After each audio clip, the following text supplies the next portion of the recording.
মদন মিত্র রাজ্য রাজনীতির এক অতি পরিচিত ব্যক্তিত্ব, বলা যায় পশ্চিমবঙ্গের রাজনীতিতে সবথেকে রঙিন ব্যক্তি তিনি। সম্প্রতি সংবাদ মাধ্যমে একটি সাক্ষাৎকার দেওয়ার সময় মদন মিত্র বলেছেন, আমি আর কোনো পন্থী হব না, এবার একেবারে শ্মশানপন্থী হব। আর মদনের এই বক্তব্য নিয়ে সংবাদ মাধ্যমের প্রশ্নের মুখে কটাক্ষ রাজ্যের পঞ্চায়েত ও গ্রামোন্নয়ন মন্ত্রী দিলীপ ঘোষের। দিলীপ ঘোষ বলেন, এত তাড়াতাড়ি বললে শ্মশানের দরজা খুলবে? অনেক আছে ভোগান্তি এখনো। আমি চ্যালেঞ্জ করছি মদন মিত্রকে, এখনো একটা হোটেল দখল করে রয়েছে ওর চেনা এক চেলা, আমার কাছে এসেছে, আমি সেখানেও পুলিশি তদন্ত করব। তো দিলীপ ঘোষ কি বলেছেন এ প্রসঙ্গে শুনুন তার বক্তব্য। এত তাড়াতাড়ি বললে আগে শ্মশানের দরজা খুলবে? অনেক আছে ভোগান্তি এখনো। আপনারা যা করেছেন, আমি চ্যালেঞ্জ করছি মদন মিত্রকে, এখন একটা হোটেল দখল করেছে ওনার এক চেলা, তারা আমার কাছে এসছে, আমি সেখানেও পুলিশ কারবাই করাবো। উনি গিয়ে কোথায় খান বলে সে হোটেলটা ছাড়ছে না লিজ বাদ দিয়ে, এরকম বহু ঘটনা আছে। এখন তো আমরা কমপ্লেন করিনি, পুলিশ যেটুকু করছে। এই ধরনের ঘটনা হাজার হাজার আছে, এক একটা নেতার পিছনের ঘটনা আছে, আর সব বার করবো আমরা, কাউকে ছাড়া হবে না। এত এদিকে ১৯ বছর পর বাংলায় ফিরেছেন লেখিকা তাসলিমা নাসরিন। এ প্রসঙ্গে সংবাদ মাধ্যমের প্রশ্নের উত্তরে দিলীপবাবু বলেন, তাসলিমা নাসরিন আসতে পারেন, ফিরতে পারেন, সরকার যদি মনে করে তাকে অনুমতি দেবে। বাংলাদেশ থেকে বিতাড়িত হয়ে তিনি পশ্চিমবঙ্গে ছিলেন। যারা বাংলা বাংলা করেন, ওপার বাংলা থেকে জিহাদি থেকে আরম্ভ করে সেলিব্রিটি অনুপ্রবেশকারী নিয়ে আসেন, তারা তাসলিমা নাসরিনকে কোনোদিন জায়গা দেননি। তো তাসলিমার কলকাতায় ফেরা প্রসঙ্গে কি বলেছেন দিলীপ ঘোষ, শুনে নেওয়া যাক। তাসলিমা নাসরিন ফিরতে পারেন, আসতে পারেন, সরকার যদি মনে করে তাকে পারমিশন দিতে পারে। তার বাংলাদেশ থেকে বিতাড়িত হয়ে উনি পশ্চিমবাংলায় ছিলেন। যারা বাংলা বাংলা করেন, ওপার বাংলা থেকে টেররিস্ট থেকে আরম্ভ করে সেলিব্রিটি অনুপ্রবেশকারী নিয়ে আসেন, তারা তাসলিমা নাসরিনকে কোনোদিন জায়গা দেননি।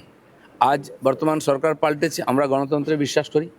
আইন অনুযায়ী যদি ওখান থেকে পলায়ন করে নেতারা এখানে থাকতে পারে এসে, তো উনি কেন আসতে পারবেন না? সরকার মনে করে পারমিশন দিক, আসুন, তার বক্তব্য লোকে শুনবে। উনি মনে করছেন যে বাংলায় পালাবদলের পরে নতুন সূর্যোদয় হয়েছে, রাস্তায়, কলকাতার রাস্তার মোড়ে মোড়ে ওনার ছবি, উনি খুব খুশি ব্যক্তিগতভাবে। আপনি কি যাবেন অনুষ্ঠানে? ওনার ছবি কে লাগিয়েছে আমি জানি না। কেউ যদি ওনাকে একজন উনি বিখ্যাত ব্যক্তি, তাকে ডেকে কোনো প্রোগ্রাম করায়, সারা দুনিয়ার বিচ্ছিন্নতাবাদীরা, কাশ্মীরের টেররিস্টরা এসে বাংলায় প্রোগ্রাম করতে পারে, তো উনি কেন আসবেন না? উনি তো আনওয়ান্টেড নয় এখানে। উনিও বাঙালি, বাঙালি সাহিত্য রচনা করেছেন, তার মত আলাদা হতে পারে। ভারতবর্ষের মানুষের কৃষ্টি সংস্কৃতি আছে সব মতকে সম্মান দেওয়া। 4 বাক্যে আমরা ঋষি বলেছি ভোগবাদীকে। তো উনি আসবেন, ওনার বক্তব্য কেউ শুনবে, কেউ যদি মানবে, কারো বাধ্যবাধকতা নেই, কিন্তু তাকে না আসতে কেউ মানা করতে পারে না। অন্যদিকে টুলু মণ্ডল ও তার বেআই আব্দুল বারিক বিশ্বাসকে চোরে চোরে মাস্তুতো ভাই বলে কটাক্ষ করেছেন দিলীপবাবু, শুনুন তার মুখেই। আব্দুল বারিক বিশ্বাস সম্পর্কে টুলু মণ্ডলের আত্মীয়ের বেহাই একসাথে, আমি তো বেআই বলছি না, চোরে চোরে মাস্তুতো ভাই। এ সমস্ত নেক্সেস যারা করছে, তখন একটাকে টানুন, সব ডোর বেরোবে, কোথা সম্পর্ক আছে, শেষ পর্যন্ত কালীঘাটে গিয়ে পৌঁছে যায়, সেখানে কেউ হাত দেয় না। তো এই জন্য এক জায়গায় হাত পড়েছে, এবার ধীরে ধীরে কান টানলে মাথা পর্যন্ত চলে আসবে, অপেক্ষা করুন। তার মানে একটা নেক্সাস, যেটা আপনারা বারবার বলেন বা বলতেন যখন বিরোধী দলে ছিলেন, অনুব্রত মণ্ডল বীরভূম, সেখানে একটা 500 কোটি টাকার স্ক্যাম আছে। এই 500 কোটির মধ্যে এইগুলোই কি সমস্ত টাকা? কারণ সোনা যেগুলো উদ্ধার হয়েছে, এগুলো ইন্ডিয়ান মেড নয়, এগুলো সুইজারল্যান্ডের সোনা, এগুলো ভারতে পাচার করে গোপনে আনা হয়েছে। দেখুন, আজ কেষ্টমণ্ডলকে ধরা পড়েছে বা খোলাখুলি করতো বলে সবাই জানতেন, আপনারাও জানতেন। ওইখানকার কোনো মিডিয়ায় কোনোদিন একটা তার বিরুদ্ধে লেখেনি। সেইখানকার মিডিয়ার লোকেরা এখানে সল্টলেকে নিউ টাউনে এসে ফ্ল্যাট কিনেছে, তারা সবার উপকার পেয়েছেন, তার বিরুদ্ধে একটা কোনোদিন লেখেনি কেউ, একটা এফআইআর কেউ করেনি। শুধু কেষ্টমণ্ডল নেই, আজকে ছোটো ছোটো বড় বড় কেষ্টমণ্ডল সমস্ত জেলাতে আছে, তৈরি করা হয়েছে। ওরা হোলসেলার, হ্যান্ডলার, ওখান থেকে টাকা পয়সা তুলে কালীঘাটে পাঠাতো। তো এখন সেই পুলিশরাও জানতো, এখন সরকার পাল্টেছে, তো শুরু হয়েছে ধরপাকড়, একটা ইনকোয়ারি হচ্ছে। একদিন সিবিআই পর্যন্ত পৌঁছতে পারেনি, সোর্স পায়নি, এবার এই পুলিশই সমস্ত খুঁড়ে বার করছে। এত প্রত্যেকদিন প্রাতঃভ্রমণে বেরিয়ে রাজ্যের সাম্প্রতিক ইস্যুগুলোকে কেন্দ্র করে দিলীপ ঘোষ নিজের মতামত জানান, সাংবাদিকদের মুখোমুখি হন। তো এদিন সংবাদ মাধ্যমের মুখোমুখি হতে গিয়েও বেশ কিছু বিষয় বলেছেন। সবথেকে ইন্টারেস্টিং যে বিষয়টা নিয়ে আমরা আলোচনা করছি সেটা হচ্ছে মদন মিত্রকে নিয়ে তার বলা যে কটাক্ষ, এবং একই সঙ্গে তিনি বলেছেন যে মদন মিত্রের এক চেলা নাকি হোটেলের জায়গা দখল করে রয়েছে এবং তার কাছে অভিযোগ এসছে, তিনি এইটা নিয়েও তদন্ত করাবেন এবং সার্বিক যা ব্যবস্থা নেবেন বলে জানিয়েছেন দিলীপ ঘোষ। এবং এ প্রসঙ্গে মদন মিত্রের ওই শ্মশানপন্থী হব এই মন্তব্যের পরিপ্রেক্ষিতে পাল্টা কটাক্ষ করে বলেন যে শ্মশানের দরজা কি এত তাড়াতাড়ি খুলবে? তো কি বলেছেন দিলীপবাবু মদন মিত্রের এই মন্তব্যকে পরিপ্রেক্ষিতে শোনাবো। এত তাড়াতাড়ি বললে আর কি শ্মশানের দরজা খুলবে? অনেক আছে ভোগান্তি এখনো। আপনারা যা করেছেন, আমি চ্যালেঞ্জ করছি মদন মিত্রকে। এখন একটা হোটেল দখল করেছে ওনার এক চেলা, তারা আমার কাছে এসছে, আমি সেখানেও পুলিশ কারবাই করাবো। উনি গিয়ে কোথায় খান বলে সে হোটেলটা ছাড়ছে না লিজ বাদ দিয়ে, এরকম বহু ঘটনা আছে। এখন তো আমরা কমপ্লেন করিনি, পুলিশ যেটুকু করছে। এই ধরনের ঘটনা হাজার হাজার আছে, এক একটা নেতার পিছনের ঘটনা আছে, আর সব বার করবো আমরা, কাউকে ছাড়া হবে না।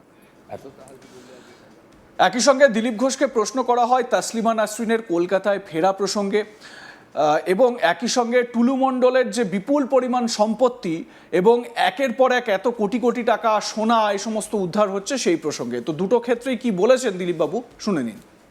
তাসলিমা নাসরিন ফিরতে পারেন, আসতে পারেন, সরকার যদি মনে করে তাকে পারমিশন দিতে পারে। তার বাংলাদেশ থেকে বিতাড়িত হয়ে উনি পশ্চিমবাংলায় ছিলেন। যারা বাংলা করেন, ওপার বাংলা থেকে টেররিস্ট থেকে আরম্ভ করে সেলিব্রিটি অনুপ্রবেশকারী নিয়ে আসেন, তারা তাসলিমা নাসরিনকে কোনোদিন জায়গা দেননি। আজ বর্তমান সরকার পাল্টেছে, আমরা গণতন্ত্রে বিশ্বাস করি। আইন অনুযায়ী যদি ওখান থেকে পলায়ন করে নেতারা এখানে থাকতে পারে এসে, তো উনি কেন আসতে পারবেন না? সরকার মনে করে পারমিশন দিক, আসুন, তার বক্তব্যও লোকে শুনবে। উনি মনে করছেন যে বাংলায় পালা বদলের পরে নতুন সূর্যোদয় হয়েছে, রাস্তায় কলকাতার রাস্তার মোড়ে মোড়ে ওনার ছবি, উনি খুব খুশি ব্যক্তিগতভাবে। আপনাদের আপনি কি যাবেন অনুষ্ঠানে? ওনার ছবি কে লাগিয়েছে আমি জানি না। কেউ যদি ওনাকে একজন উনি বিখ্যাত ব্যক্তি, তাকে ডেকে কোনো প্রোগ্রাম করায়, সারা দুনিয়ার বিচ্ছিন্নতাবাদীরা, কাশ্মীরের টেররিস্টরা এসে বাংলায় প্রোগ্রাম করতে পারে, তো উনি কেন আসবেন না? উনি তো আনওয়ান্টেড নয় এখানে। উনিও বাঙালি সাহিত্য রচনা করেছেন, তার মত আলাদা হতে পারে। আব্দুল বারিক বিশ্বাস সম্পর্কে টুলু মণ্ডলের আত্মীয়ের বেহাই একসাথে, আমি তো বেয়াই বলছি না, চোরে চোরে মাসুদ ভাই। এ সমস্ত নেক্সেস যারা করছে, দেখুন একটাকে টানুন, সব ডোর বেরোবে, কোথাতে কোথাতে সম্পর্ক আছে, শেষ পর্যন্ত কালীঘাটে গিয়ে পৌঁছে যায়, সেখানে কেউ হাত দেয় না। তো এই জন্য এক জায়গায় হাত পড়েছে, এবার ধীরে ধীরে কান টানলে মাথা পর্যন্ত চলে আসবে, অপেক্ষা করুন। তার মানে একটা নেক্সাস, যেটা আপনারা বারবার বলেন বা বলতেন যখন বিরোধী দলে ছিলেন, অনুব্রত মণ্ডল বীরভূম, সেখানে একটা 500 কোটি টাকার স্ক্যাম আছে।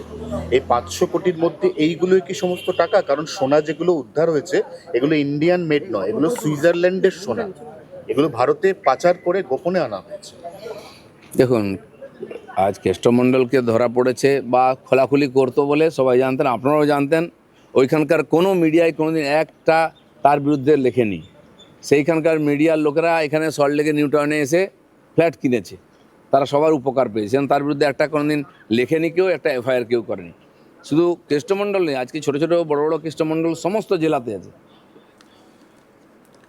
লাইক কমেন্ট শেয়ার করে আপনার মতামত জানান। দেখতে থাকুন আজ তাক বাংলা।